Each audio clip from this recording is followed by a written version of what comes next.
کسی نے سلطان محمود غزنوی سے یہ بات کہی، اللہ اکبر، کہ آپ کا نالائق بھتیجا میرے گھر میں گھس آتا ہے۔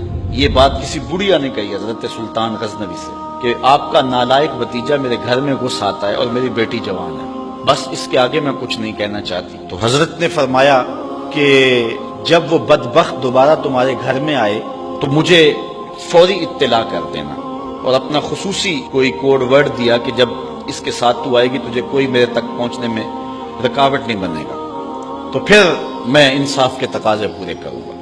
2-3 دن گزرے، بڑھیا آ گئی، رات کا موقع تھا، سلطان اٹھا، تلوار لی اور ساتھ چل پڑا۔ بڑھیا کے گھر میں داخل ہوا، داخل ہوتے اس نے کہا کہ چراغ گل کر دیا جائے۔ چراغ گل کر دیا گیا تو اس نے جا کے اس نوجوان کی گردن کاٹ دی۔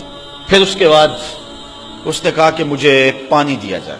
اس نے پانی کا کٹورا دیا، اس نے پانی پیا، پھر کہا اب چراغ جلا دو۔ جب چراغ جلایا گیا تو اس نے لاش کو دیکھا اور کہا الحمدللہ۔ بڑھیا نے کہا کہ مجھے بتائیں کہ آپ نے یہ 3 کام بڑے عجیب کیے ہیں، جب آئے ہیں تو چراغ بند کروایا ہے، پھر پانی مانگا ہے اور پھر الحمدللہ کہا ہے۔ تو بادشاہ نے ٹالا، کہا کہ اس راز کو راز رہنے دیا جائے، لیکن بڑھیا ضد کر گئی۔ تو بادشاہ نے کہا سنو کہ تم نے کہا تھا کہ آپ کا بھتیجا ہمارے گھر میں گھس آتا ہے اور میری بیٹی جوان ہے، تو جب میں تمہارے گھر داخل ہوا تو میں نے چراغ اس لیے بجھوا دیا تھا کہ کہیں عدل کے تقاضے پورے کرنے میں رکاوٹ نہ بنے اور بھتیجے کا چہرہ مجھے انصاف کرنے سے روک نہ دے، تو میں نے اس لیے چراغ بجھوا دیا۔ کہا بات سمجھ آ گئی۔ تو کہا آپ نے جب چراغ بعد میں روشن کروایا تو الحمدللہ کیوں کہا؟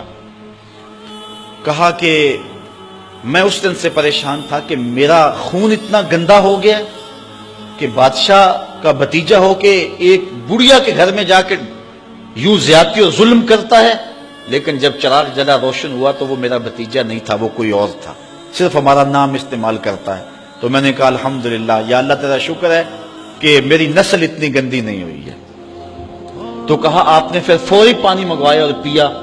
بادشاہ نے کہا بڑھیا یہ راز رہنے دو، یہ نہ پوچھو۔ بڑھیا ضد کر گئی کہ نہیں مجھے یہ بھی بتاؤ۔ تو کہا بڑھیا پھر سن، جس دن سے تو نے بتایا تھا کہ آپ کا بھتیجا میرے گھر میں گھس آتا ہے، اس دن سے نہ میں نے پانی پیا تھا نہ کھانا کھایا تھا۔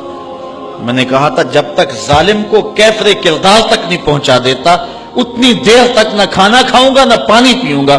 اب ظلم کا انجام تو نے دیکھ لیا، اب میرا اتنا حق تو بنتا تھا کہ 2 گھونٹ پانی کے پی لو۔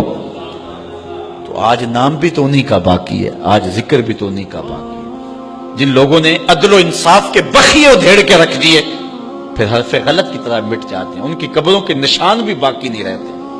دنیا کے اوپر کتنے لوگ تھے، رضا شاہ پہلوی دیکھ لیں، ایران کا شہنشاہ ایران دیکھ لیں، کہ پھر بعد میں دیکھیے کہ ان کو قبر کے لیے جگہ نہیں مل رہی ہے۔ تو جنہوں نے عدل کیا، جنہوں نے انصاف کیا، تو زمانے کے اوپر نام انہی کا رہتا ہے، اور کسی ملک میں کسی جگہ پہ عدل و انصاف سے ہی ملک اور وطن قائم رہتے ہیں۔